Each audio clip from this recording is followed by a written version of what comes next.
Boa tarde, bem-vindos a mais uma live de reflexão. Hoje é dia 15 de abril, uma quarta-feira, 12:03 exatamente.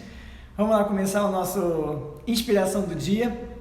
Então, primeiro recebi agora mais mensagens de agradecimento pelo uso da plataforma. Obrigado a vocês por estarem assistindo e estarem gostando, tá bom? Para quem está assistindo a gravação, tem gente me perguntando sobre o fundo do quadro, né? Esse é um fundo lindo do artista @gui.calil. Pode seguir ele. A gente divide o espaço aqui no Kabbalah Life, ele dá a cara toda artística e eu entro com a espiritualidade. Então é uma coisa muito legal. Para quem não conheceu o espaço Kabbalah Life, quem sabe um dia vocês estão todos convidados a vir aqui conhecer, tá bom? Bora lá, gente. Então vamos para a reflexão de hoje.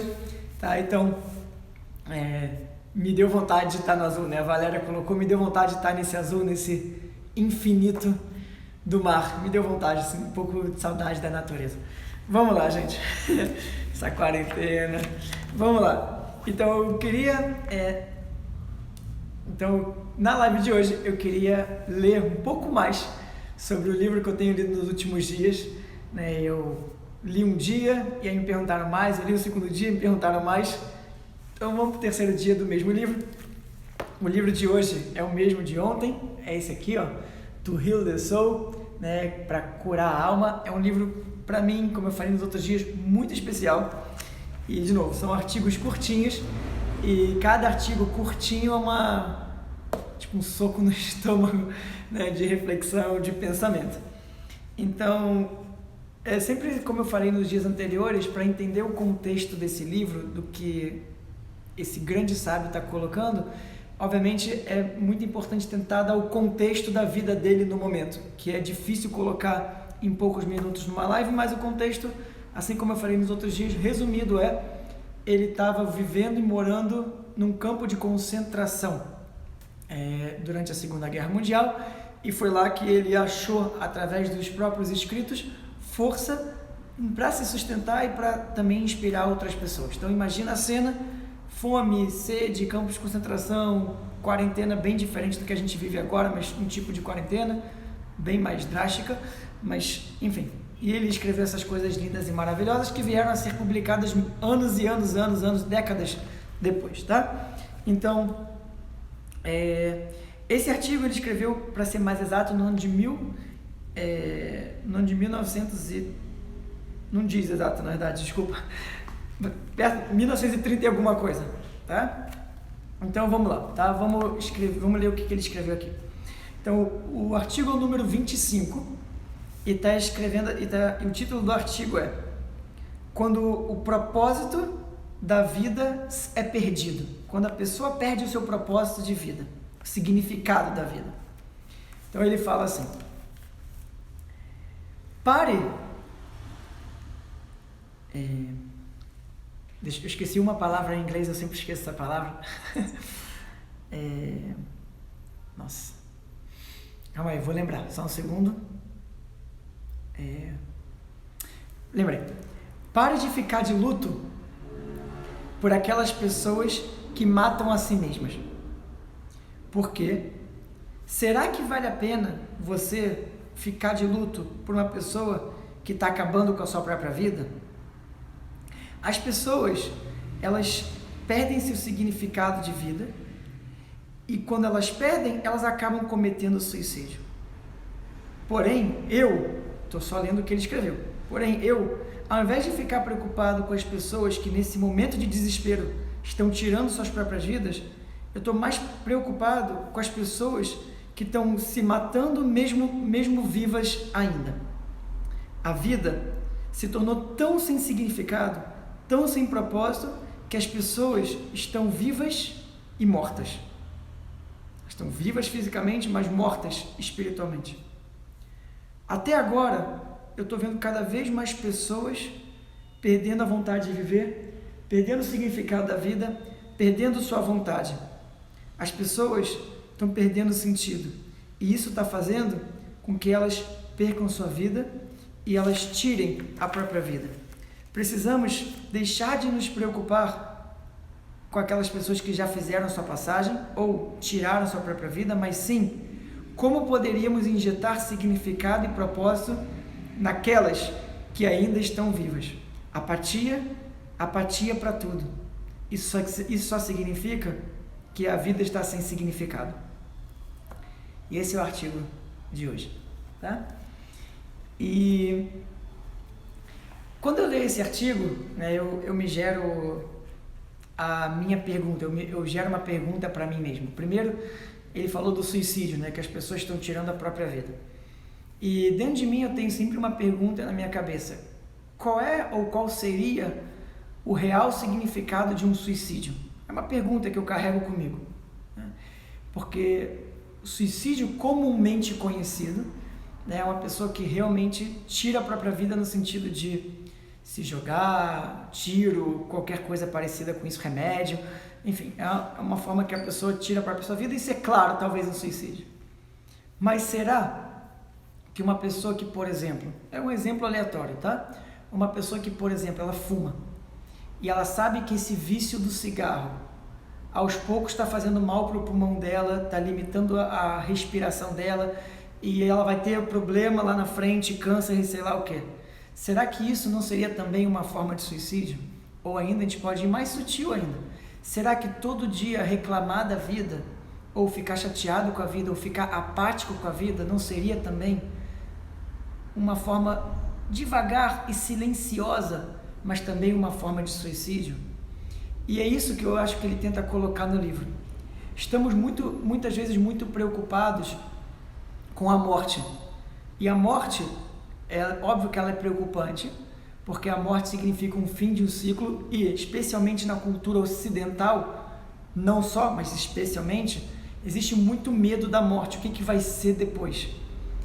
E, na verdade, quando a Cabala fala sobre morte, fala sempre e se pergunta qual é o propósito da morte. E o propósito da morte, e não tem nenhuma ligação com o momento que a gente está passando, tá? Só para deixar isso claro. Mas o propósito da morte nunca deveria ser a morte em si, ou seja, o fim em si. Mas o propósito da morte, que é o propósito de um fim, de um término, de um fim de um ciclo, de uma pausa de um ciclo, nunca é o fim, nunca é a pausa. É sempre a reflexão para ser gerado vida, para ser gerado crescimento, para ser gerado expansão. Então o propósito da morte nunca é a morte, muito pelo contrário, o propósito da morte é ser gerado vida. Então nós, né, eu pelo menos me sinto responsável dessa maneira, e esse é um dos motivos pelo qual eu abri a plataforma digital gratuito, e tá até o final de abril pelo menos, que precisamos injetar um pouco mais de vida no mundo que a gente vive hoje. Vida no sentido, as pessoas precisam, mas como é que eu posso estar feliz se eu estou com o meu trabalho em risco, se eu estou com a minha vida trancada dentro de casa, se eu estou com esse tipo de problema, se eu estou com aquilo, como é que eu posso estar feliz? Por que felicidade ela tem que estar condicionada a uma liberdade externa? Por que felicidade, alegria, significado e propósito da vida tem que estar totalmente ligado com algo que é externo e não simplesmente porque a gente abriu os olhos e falou: uau, abri os olhos no dia de hoje, pronto, significado e propósito. E aí, o que você vai trazer de propósito? O que você vai trazer de significado para o dia de hoje? Para quem você vai ligar? Para quem você vai inspirar hoje? Quem você vai ajudar no dia de hoje? Isso significa trazer propósito para a vida. Há alguns dias atrás, acho que talvez 2 semanas atrás, talvez um pouquinho mais, já não vou lembrar a data, eu contei uma história para as pessoas, onde é um conto que ele é contado de várias formas diferentes. Ele é contado pelos deuses, ele é contado pelos sufis, ele é contado pelos árabes, enfim, é a mesma história, mas de formas diferentes, onde fala que tinha uma cidade que estava caótica e chegou o anjo da morte enviado por Deus e falou: olha, vim aqui matar a cidade. E o sábio da cidade fala: calma aí, não, eu tô aqui, eu tô garantindo a cidade, você não pode sair matando todo mundo. O que é isso? Resumindo a história, o sábio da cidade, ele bate boca com o anjo da morte, e o anjo da morte aceita fazer um acordo, e o acordo era, em vez de matar, sei lá, cada história conta números diferentes, tá? Em vez de matar 15 mil pessoas, matar só 5 mil. Tá bom, o acordo feito, beleza. Fazem um acordo, mas no final de alguns dias, 15 mil pessoas morrem. Aí o sábio da cidade foi confrontar o anjo da morte. O que é isso? A gente tinha um acordo, a gente combinou que eram 5 mil pessoas. Como agora você pega 15 mil? Tá errado. Ele falou, não, eu só matei 5 mil. As outras 10 mil morreram de medo. O que é o medo? É a apatia, é uma vida sem significado, é uma vida vazia. É olhar para fora e falar assim, mas por que eu estou aqui hoje? Qual é o propósito da minha vida? Gente, quem define o propósito da sua vida é você. É o que você faz ou deixa de fazer a partir do momento que você abre os seus olhos. É o que você faz a cada segundo do seu dia. Não é o que você vai fazer daqui a pouco, é o que você vai fazer agora. Então, se a gente não ressignificar o momento atual e trouxer algo bem prático, tá? Esquece filosofar, né? Quem aqui me segue há alguns dias já sabe... Opa, desculpa. Quem aqui me segue há alguns dias já sabe que eu não gosto muito da filosofia no sentido de... agora vamos parar, esperar, meditar e ficar... Não. Tipo, é óbvio que a gente tem que parar, ter serenidade e ouvir a nossa voz interior, mas se não trouxer tudo isso para um mínimo de prática, gente, você está dentro de casa, você não está sem celular, você não está sem computador, você não está desconectado da vida. Podemos fazer muitas coisas nesse momento.